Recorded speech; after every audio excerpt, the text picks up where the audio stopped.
अस्पताल में एक एक्सीडेंट का केस आया। अस्पताल के मालिक डॉक्टर ने तत्काल खुद जाकर आईसीयू में केस की जांच की। 2-3 घंटे के ऑपरेशन के बाद डॉक्टर बाहर आया और अपने स्टाफ को कहा कि इस व्यक्ति को किसी प्रकार की कमियां तकलीफ ना हो और उससे इलाज व दवा के पैसे न लेने के लिए भी कहा।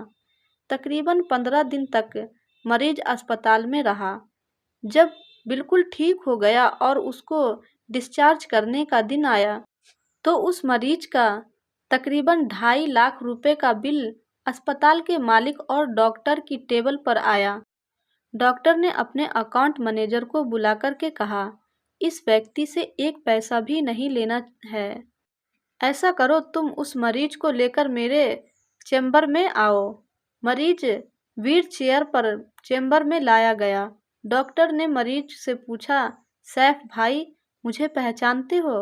मरीज ने कहा, लगता तो है कि मैंने आपको कहीं देखा है। डॉक्टर ने कहा, याद करो, अंदाजन 2 साल पहले सूर्यास्त के समय शहर से दूर उस जंगल में तुमने एक गाड़ी ठीक की थी। उस रोज मैं परिवार सहित पिकनिक मनाकर लौट रहा था कि अचानक कार में से धुआं निकलने लगा और गाड़ी बंद हो गई।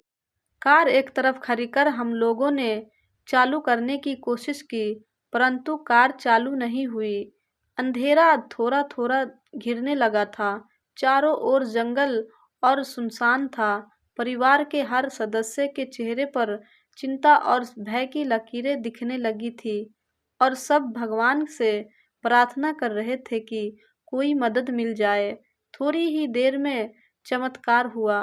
बाइक के ऊपर तुम आते दिखाई पड़े। हम सबने दया की नज़र से हाथ ऊंचा करके तुमको रुकने का इशारा किया। तुमने बाइक खड़ी कर के हमारी परेशानी का कारण पूछा।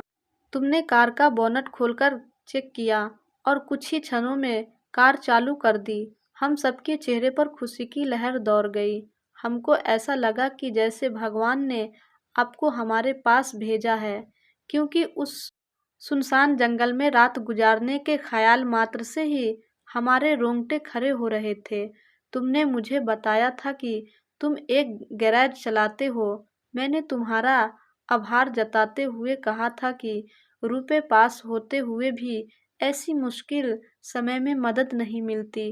तुमने ऐसे कठिन समय में हमारी मदद की। इस मदद की कोई कीमत नहीं है, यह अमूल्य है, परंतु फिर भी मैं पूछना चाहता हूँ कि आपको कितने पैसे दूँ? उस समय तुमने मेरे आगे हाथ जोड़कर जो शब्द कहे थे, वह शब्द मेरे जीवन की प्रेरणा बन गए हैं। तुमने कहा था कि मेरा नियम और सिद्धांत है कि मैं मुश्किल में पड़े व्यक्ति की मदद के बदले कभी कुछ नहीं लेता। मेरी इस मजदूरी का हिसाब भगवान रखते हैं। उसी दिन मैंने सोचा कि जब एक सामान्य आय का व्यक्ति इस प्रकार के उच्च विचार रख सकता है और उनका संकल्प पूर्वक पालन कर सकता है, तो मैं क्यों नहीं कर सकता। और मैंने भी अपने जीवन में यही संकल्प ले लिया है। 2 साल हो गए हैं, मुझे कभी कोई कमी नहीं पड़ी। अपेक्षा पहले से भी अधिक मिल रहा है। यह अस्पताल मेरा है। तुम यहाँ मेरे मेहमान हो और तुम्हारे ही बताए हुए नियम के अनुसार मैं तुमसे कुछ भी नहीं ले सकता। ये तो भगवान की कृपा है कि उसने मुझे ऐसी प्रेरणा देने वाले व्यक्ति की सेवा करने का मौका मुझे दिया। ऊपर वाले ने तुम्हारी मजदूरी का हिसाब रखा और वो हिसाब आज उसने चुका दिया। मेरी मजदूरी का हिसाब भी ऊपर वाला रखेगा और कभी जब मुझे ज़रूरत होगी, वो ज़रूर चुका देगा। डॉक्टर ने सैफ से कहा, तुम आराम से घर जाओ और कभी भी कोई तकलीफ हो तो बिना संकोच आ सकते हो मेरे पास। सैफ ने जाते हुए कहा, भगवान, आपने आज मेरे कर्म का पूरा हिसाब ब्याज समेत चुका दिया। याद रखे कि एक बार भगवान चाहे माफ़ कर दे, परंतु कर्मों का हिसाब चुकाना ही पड़ता है।